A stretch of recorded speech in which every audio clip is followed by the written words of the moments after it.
How to fix File Explorer not showing thumbnails. Hi everyone, I'm here to assist you today without any delay. Let's jump right in. First, open File Explorer and on the left side click on the folder where you have a problem. Now, after you're in the section, click on the view at the top.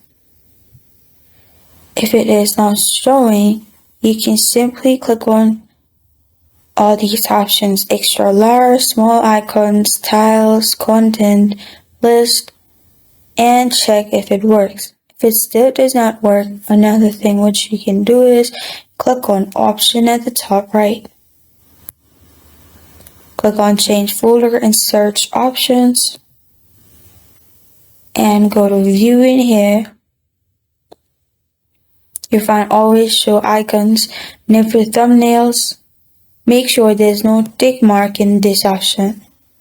After you do that, press on apply at the bottom and you're good to go. This is how to fix File Explorer not showing thumbnails. Thank you for joining me today. If this video helps you out, please leave a like and subscribe for more. Got a question or want to suggest a topic, comment below. Thank you for watching.